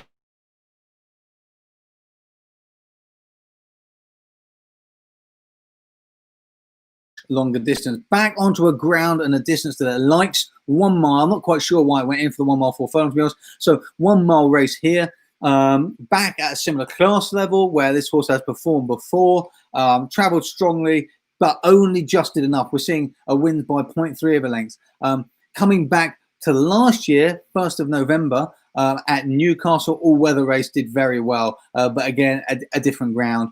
Going back a little bit further to 28th of September last year, the lower class race, again, performed well, but not quite as competitive. So we've probably put Camiko and Mahatha in that right group. They're kind of together. They're just below Siskin and Circus Maximus. And for those of you who are on Wichita, who like Wichita, here we have that horse's form. We can see here the 7 furlong race was beaten by 1.2 lengths. So Wichita, as we've already said, we can see here 1 mile, good to firm, good, beaten, but not by long distances, always competitive. So Wichita definitely has that potential for the place. Okay, now let's jump over into the 315 on Betfair and see how we're going to bet. So for me, the summary here is Siskin and Circus Maximus. I think Mahatha has threats, as does Camiko. Whether Mahatha and Circus Maximus can actually cope with that extra £8 is the question. Now, it's quite interesting here to see Circus Maximus kind of mid-market and Mahatha still just coming in second favourite Camiko. I mean, Circus Maximus actually behind Wichita and Camiko as well. That's interesting. That probably comes back to something to do with that pace. But actually, Circus Maximus is likely to lead that pace along with Wichita. If they lead that pace, they could get too tired too quickly. And if they get too tired too quickly, they aren't going to have a chance at competing today. So if they go all out from the stalls and they run all the way up, it's much more likely that Siskin, Mahatha, Camiko are going to come behind. And that's what I think the odds are saying with that. And also, we got that extra weight. I would say that Siskin is possibly going to be the one to beat in this race, assuming that Mahatha is slightly affected by that £8 it's going to be carrying today. That £8 extra. So the market probably has this right. So for me, I'm going to stay away from Circus Maximus and Wichita because I think they're likely to come out fast and not have the energy, not have the stamina to keep going all the way at that pace if they're leading. And because there's 2 of them that like to do it, I think they might be racing each other at the beginning and tire out. And then I think Siskin, Mahatha, Camiko are going to be sitting behind them. So those are the horses I'm going to be most interested in. Now, obviously, this is a 2-place race for standard markets, or you can get the 3-place here. And obviously, if you're looking on bookmakers, you can do the forecast, or even on the tote, you could get the forecast in, or the reverse forecast as well. So in the place market, in the 3-place market, we can see here, I mean, we could simply do a bet here for the 3-place market on those 3 runners. And how would that look? Let's just put a fiver and see how that would look. And as you can see here, it's always worth doing this so you can see how it will look for your profits, because you can see here that actually £5 on each horse, £15 bet in this market, you'd need you'd actually need all 3 to place to come out. So that's a bad way to structure your bet. In the 2-place market, if you did all three. So you can see the difference here. You're going to need 2 to place, unless it was Camiko. You're going to need 2 to come in. You're going to need to get both those top 2 places to make a profit. So possibly not either the right way to bet in this race. Obviously, the win market is the win market. We could Dutch here across these 3 runners. That would be another way of doing it for 25. And that would make a nice profit, a profit around 40%, sitting there with that Dutch there. Alternatively, we could obviously do an 80-20. The 80-20 is only really going to work in a 2-place market here. We're not going to be able to do it on all the horses. Again, you can see that if we did an 80-20 of £10 on each horse, we did an 80-20 on each of them, you would need, that's £24 bet. So you would need either Camiko to come in and you just, well, you wouldn't quite break even, but you'd nearly break even with Camiko. If Camiko was the only one to come in the top 2, otherwise you're going to need at least 2 of them to make a profit. You're going to need to get those 2 places again. So how am I going to structure this bet? Well, I think Siskin's probably going to be the one to beat in the win market, and my preference is for Mahatha. Actually, I like the first favorite and the second favorite. Can we do anything with those? Is the question. On a £16 bet, we can actually. Sorry, if we were doing a £10 bet for each on 80-20, we would make a small loss if only one of those placed and there were no winners, and we'd be into profit otherwise. That's one way of doing this particular race. Oh, this is quite a tough one actually. How am I gonna structure this? I could come over for the Dutch, and just Dutch those top 3. You see, in the 2-place markets, I'm always generally tempted to go for the win. And I think, do you know what? I think that's what I'm going to do. I think I'm going to go for the win. I think I'm going to go Siskin Mahatha on a Dutch for the win. Like that. Just the 2. I'm going to go with those 2.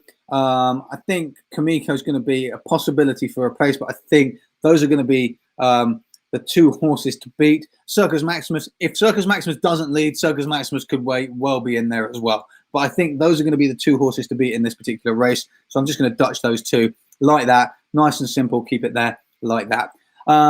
Okay, so just jumping over to see how you're going to do, and then we're going to go through the next 2 races quickly like that. Okay, so over on Facebook, we have Eamon, who is going to be on Siskin as well. And yes, Eamon, that is, you can Dutch like that on Betfair. You can just simply click on that stake button and put your Dutch in as well. Makes it a lot easier. You no longer need a separate tool or a separate calculator to figure out your Dutches on Betfair. The only flip side of that is if you want to bet below their minimum stake of 2, obviously you're going to have to go and work that out somewhere else, or use an external piece of software or tool to place that bet in. But otherwise, you can Dutch very, very quickly on Betfair like that now. Okay, over on YouTube, Pablo is definitely going for Mahatha. Carl is definitely going for Siskin. John is definitely going for Circus Maximus. So, John, you may well prove us wrong. Circus Maximus may well either get the lead and not run out of energy, or not start with the lead and go totally differently.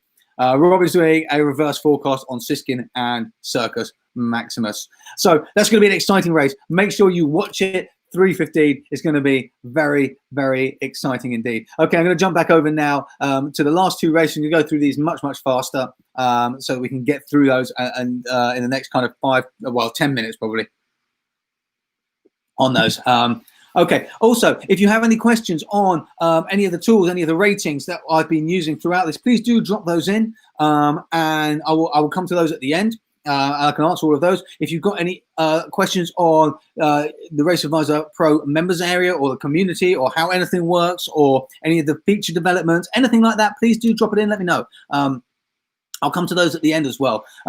Any general questions on horse racing not to do with Goodwood, also, please do drop in. Let me know. I'll come to those in a few minutes. Right.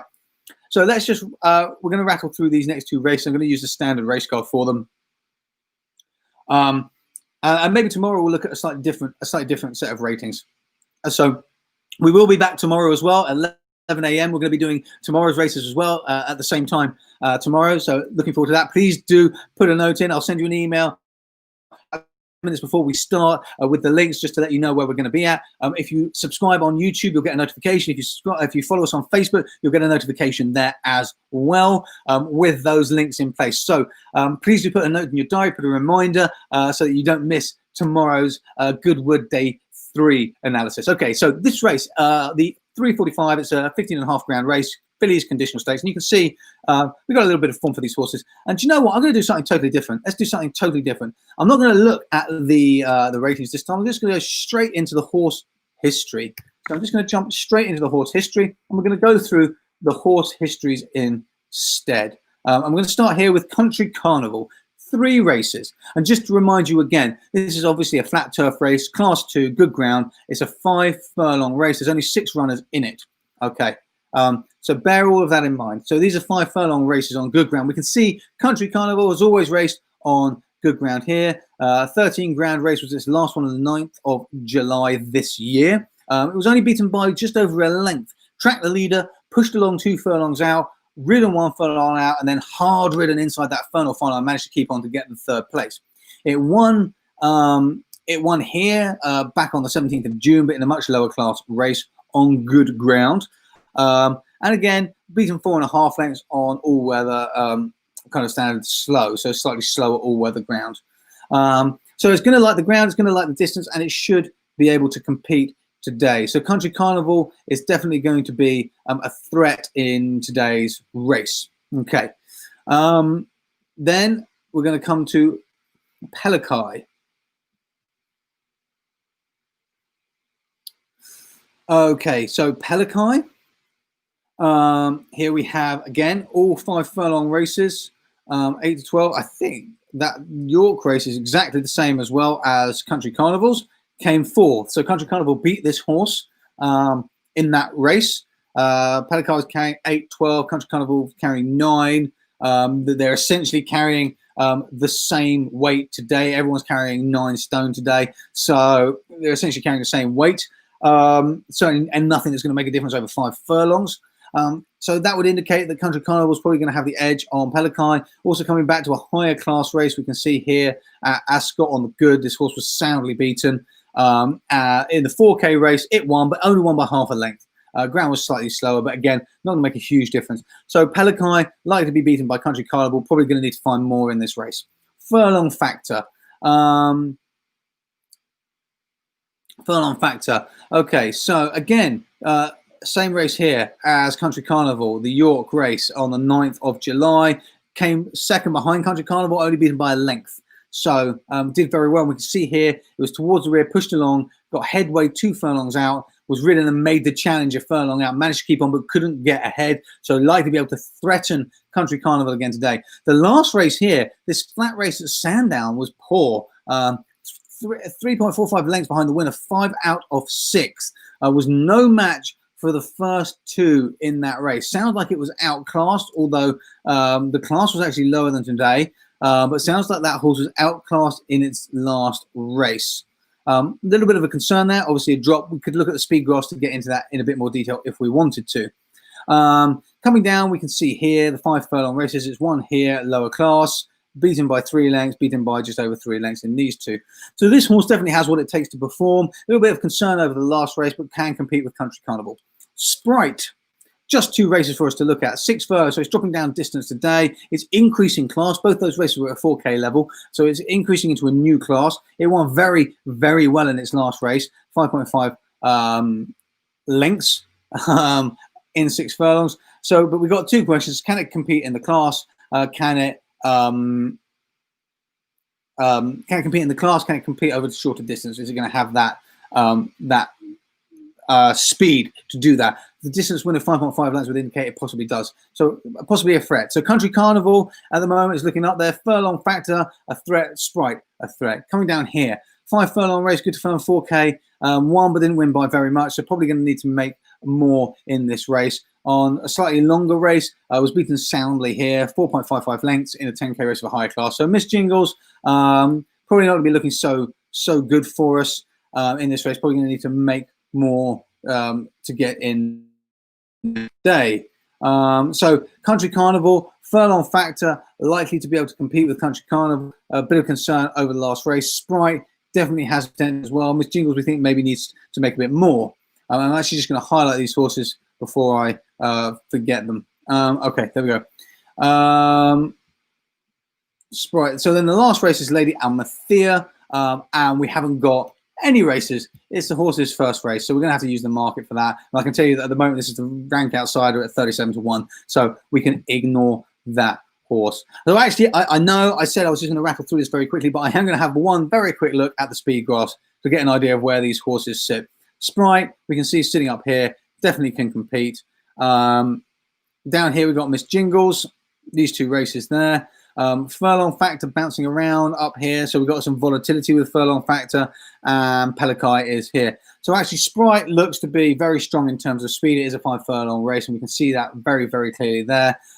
If you remember on Sprite, where am I? Coming back over to the horse's history. Sprite won by a long distance over 6 furlongs in the lower class race, and the question was, can it do enough? Has it got enough speed to compete at this level? This speed graph is saying yes, it does, and the others are saying kind of like, well, actually these horses are kind of all much of a muchness in this race. So let's jump to the market, see what the market says, and then I'm going to jump over to you, see what you think if you're going to be betting in this race. So here's what the market says for us here, and just have a quick sip of tea. Okay, so Sprite's the favourite. Miss Jingles, Country Carnival, Pelican, Furlong Factor, kind of, I mean, then the range of odds between them is not huge. Miss Jingles obviously second favourite, Country Carnival third favourite, and there's a bit of a jump up to Pelican, Furlong Factor. Country Carnival, we said, was the one that had beaten kind of Furlong Factor, and I believe it was Pelican as well previously, so that will be why that one is shorter odds than the other two. So that market's kind of framed as we thought. Sprite looks to be the one to beat. Can we go for an 80-20 on Sprite? Bear in mind, we like to reduce the risk as much as possible. If we put an £8 bet, if the total bet was £10, we did £8 on Sprite to win, £2 on it to place. Sorry, £8 on it to place, £2 on it to win. We can see we make £5 on the place, minus a £2 win. So we would walk away with a £3 profit, a 30% profit if Sprite came in the top two only. If in the 3-place market here, I don't think we're going to be able to do anything. No. So basically, if we had the 3-place market, we're saying we want Sprite to win, but we are banking on break even if the horse comes in the 3 places. So for me, that gives us 3 options to bet on this runner. Either win outright 80-20 in the place market, the 2-place market going for that profit in that 2-place market. We think it's strong enough to be in the first 2. If we've got more doubt, then we go for the 3-place market going, actually, we think this horse is going to win. We think there's a lot of competition here outside of this horse. So actually, I'm happy to break even if it comes in the top 3 but doesn't win. But I'm going for the win there. In that situation, if the horse was to win, you'd break even there on the place, but you'd still make your £3, so your 30% essentially on the win market. I think that Sprite... looking at those speed figures, I think Sprite's probably going to be the one to beat. I'm going to kind of reduce the risk a bit. So I am going to do an 80-20 on it. I'm going to go £20 on it to place in the 2-place market. Oh, hang on, that's where I actually placed the bet, doesn't it? In the 2-place market. And I'm going to go on it for a £5 in the win market. So just to clarify that, what that means is assuming I get these matched, I'll just drop this in case I miss it.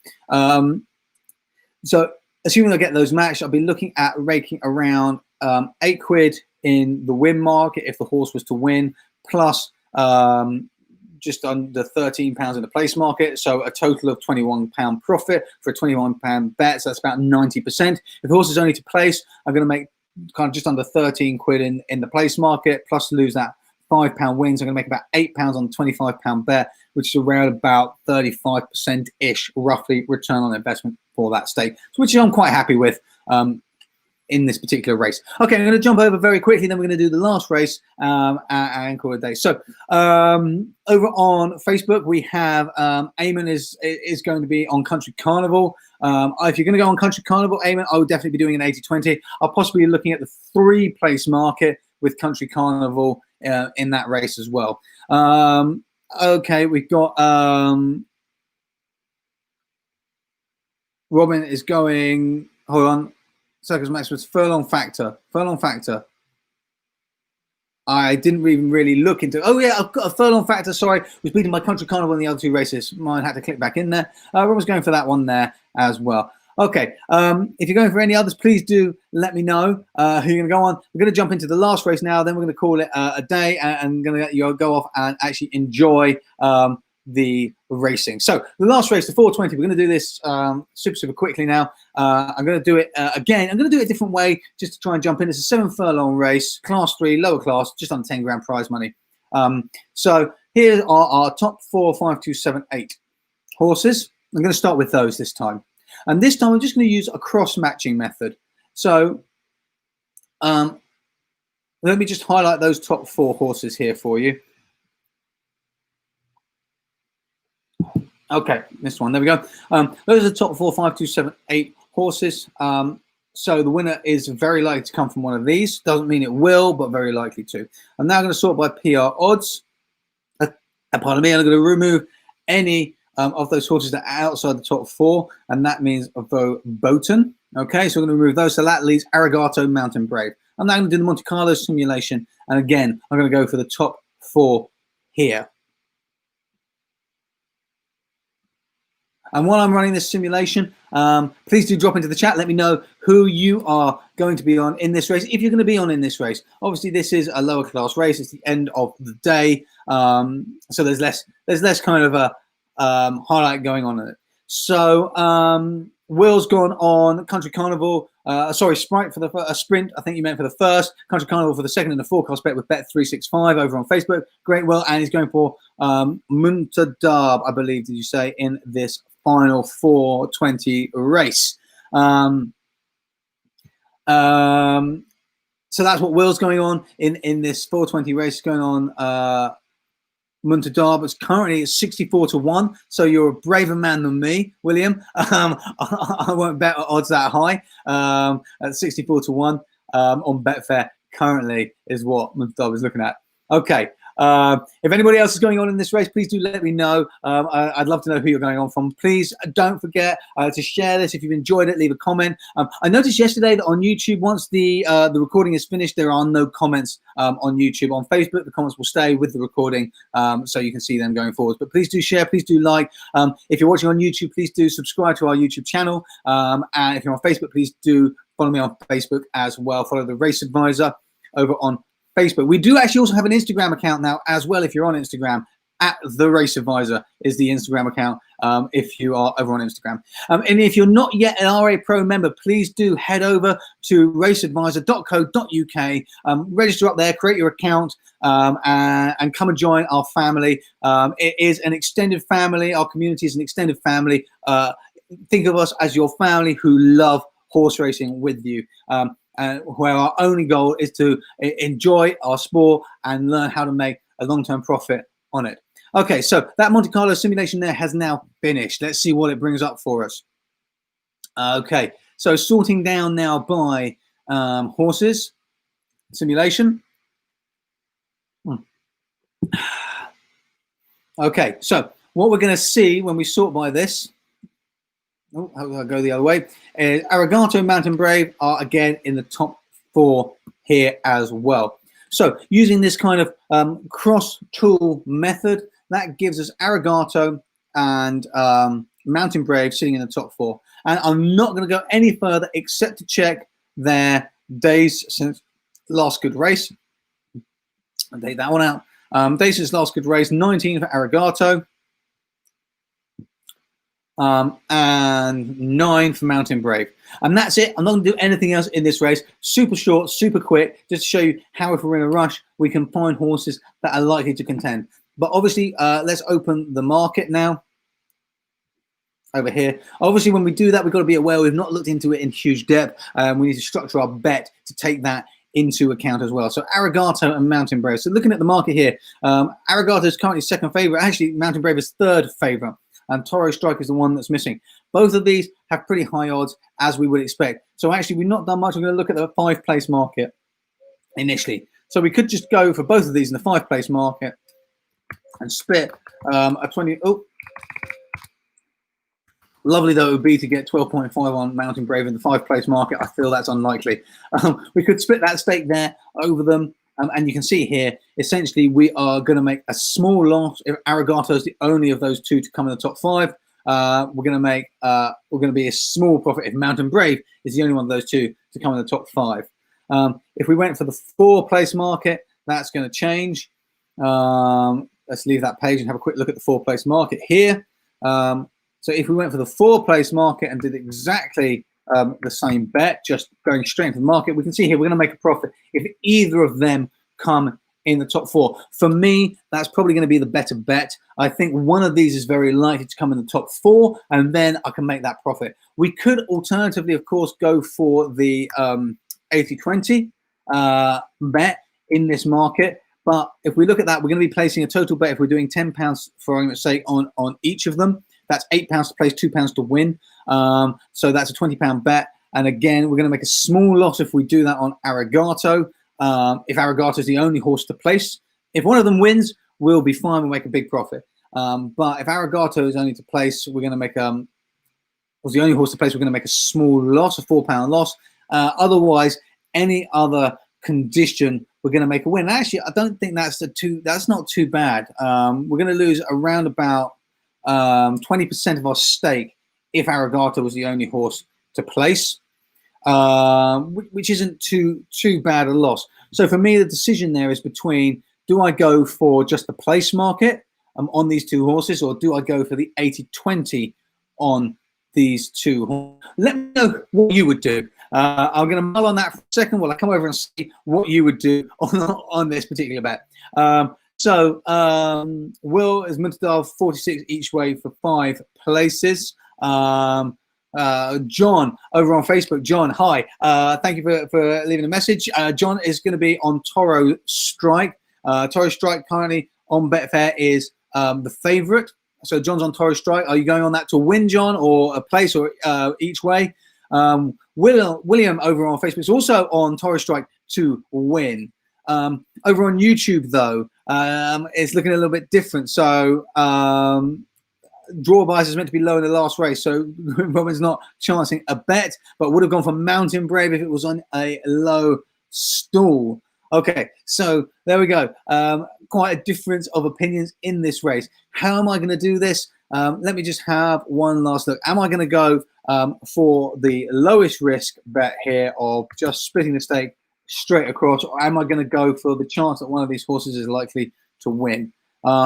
Let me just pull up one more time. I'm just going to pull up one more time the Monte Carlo simulation, the last one that we did, so that I can see.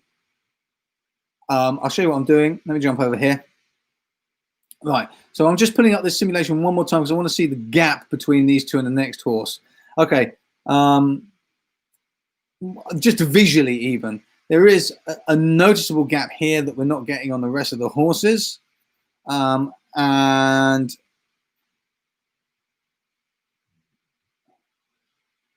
looking down here, there is also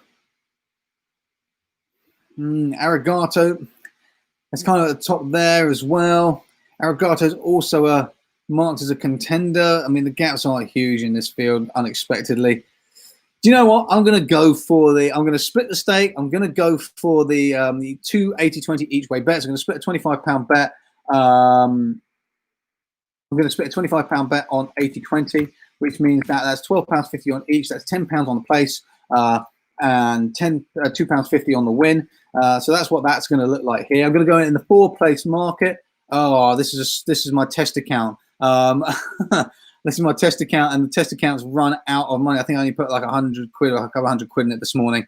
Okay, so I am going to go on the £10 bet there. I'm going to do that at £25. I'm going to split that stake 80-20, £10 on each of those horses to place, £2.50 on each of those horses to win.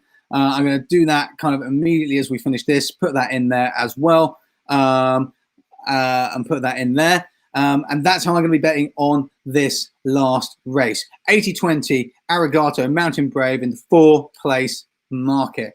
Okay, so that's how I'm betting on this race. If there are any more questions, please do drop them in now. Thank you very much for joining me today. I will answer any questions if there are any right now. We're going to be back tomorrow doing exactly the same thing. at 11 o'clock. We're going to be going through all the races that day as well. And I am going to be starting at 11 o'clock. I'll send you an email about 10 minutes before with the links to the YouTube page and the Facebook Live page. We'll go through each of the races again. We'll see if we can find any contenders. Hopefully today we're going to have picked out some nice winners, some nice place horses here as well. We've got a nice balance of risk versus odds. Please do. I can't see any questions coming in on YouTube or on Facebook. So that's I'm going to call it a day here. I'm going to say thank you very, very much for watching. Thank you for joining me. I hope you can join me tomorrow. It's been a wonderful day. If you haven't yet registered at the Race Advisor, please do come over, create an account, www.raceadvisor.co.uk. Go grab your account there. Come join RA Pro, Race Advisor Pro. Get access to all of our tools. We will also be back, obviously, tomorrow. If you haven't subscribed on YouTube and you're watching on YouTube, please hit that subscribe button to make sure you get a notification. If you are on Facebook and you haven't yet followed the Facebook page, please do hit follow to get that there. Thank you so much for joining. Thank you for joining in the conversation. It's been absolutely wonderful to see you. It's been fabulous to go through these races with you. Have a great day today. Enjoy watching Goodwood today. The first race is going to go off very soon. Grab a drink, get the TV on, watch that race, and I look forward to seeing you tomorrow morning. Thank you very much indeed. Have an absolutely wonderful day, and I'll see you tomorrow.